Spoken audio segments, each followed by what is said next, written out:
आदरणीय श्रोतागण, देखिए, इतिहास में हम प्राय पढ़ते हैं जिस समय मुगल आदि आक्रमणकारी हमारे देश में आए तो उसमें कुछ गद्दारी के वो हैं किस्से, वो भी पढ़ते हैं। लेकिन साथ ही जो राष्ट्र के प्रति समर्पण का एक भाव था, उससे भी इतिहास भरा पड़ा है।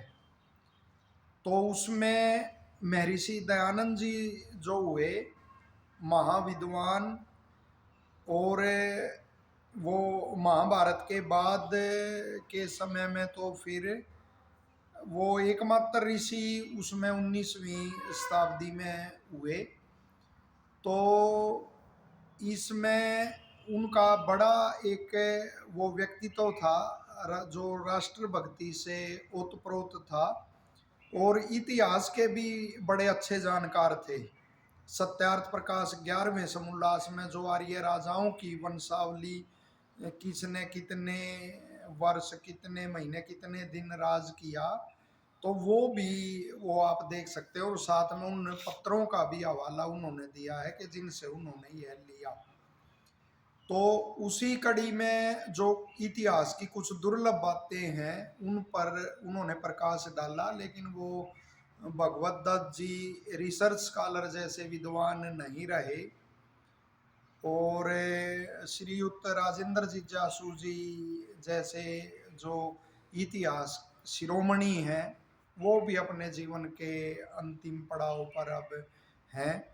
तो आर्य समाज तो संस्थाओं की आपाधापी इसने बिल्कुल ही नष्ट कर दिया।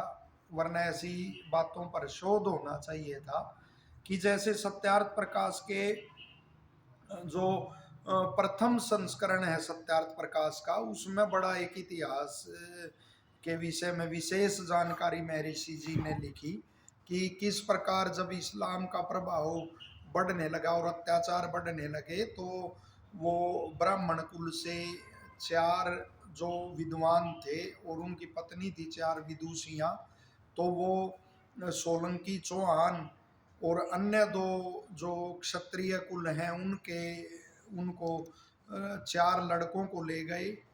वो जो 4 ब्राह्मण विद्वान थे और 4 लड़कियों को ले गए उन्हीं कुलों से, आबू पर्वत पर उनकी पत्नियां ले गई और उनको हर विद्या में निपुण किया। और उन्होंने फिर इनके मुगलों के खिलाफ और इस्लाम के जो वो थे अत्याचार करने वाले थे उनके खिलाफ उन्होंने संघर्ष किया। तो ये इतिहास की बात में इसमें कोई खोज हम नहीं कर सके।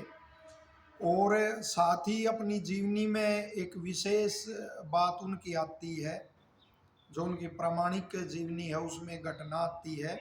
और वो लिखते हैं कि आर्यों का एक मत जब था तो किस तरह से सभी मिलकर राष्ट्र की उन्नति के लिए प्रयास करते थे, और यदि वो एक मत सबका हो आज तो बुरा हाल है। कैसे एक दूसरा जो जातियों के नाम पर एक दूसरे को वो नीचा दिखा रहे हैं, और उसका लाभ जो विदेशी मत पंथ हैं और यहाँ विघटनकारी शक्तियां हैं वो उठा रही हैं। वरन स्वामी दयानंद जी वहाँ उन्होंने कहा था कि जिस समय सिकंदर यहाँ आया तो एक व्यक्ति ने उसे द्वंद्व युद्ध के लिए ललकारा कि मेरे से युद्ध करो। तो उसके अंदर राष्ट्र की वो थी कि भाई भारत में ये वो ना करे कोई अतिक्रमण आदि ऐसा। तो उसने कहा मेरे से द्वंद्व युद्ध कीजिए। तो इस घटना का भी कोई आगे हम वो पता नहीं लगा सके कि क्या घटना है यह। इसी तरह वो लिखते हैं कि जब महमूद ने आक्रमण किया सोमनाथ पर, तो एक व्यक्ति ने उसको कहा कि मैं इसका आपको सुगम से सुगम रास्ता बता सकता हूँ, और वो उसे सिंध के रेगिस्तान में ले गया और वहाँ उसको भटका दिया, और उसकी वो आधी सेना लगभग मारी गई और वो भी अधमरा हो गया। तो ये इस घटना का भी हम कैसे राष्ट्र भगत वो दोनों व्यक्तित्व थे जिस सिकंदर के संदर्भ में जिसका उल्लेख हुआ, और या महमूद गजनवी के संदर्भ में जिसका उल्लेख हुआ। तो इन बातों पर हम कोई, और ये तो ऋषि दयानंद ने लिखा, सच्चे इतिहासकार और भी हुए, उन्होंने ऐसी घटनाएं लिखी, तो हम उनका कोई वो नहीं खोज पाते। केवल किसी ने गद्दारी की तो वो इस जाति का था, उसने गद्दारी की वो इस जाति का था। अरे क्यों इस अपने पैरों पर कुल्हाड़ी मारते हो? तो और साथ ही जो ऋषि ने पाखंड का खंडन किया, वो भी बहुत ही उनकी एक हृदय की वो थी, आह थी देश की दुर्दशा देखकर।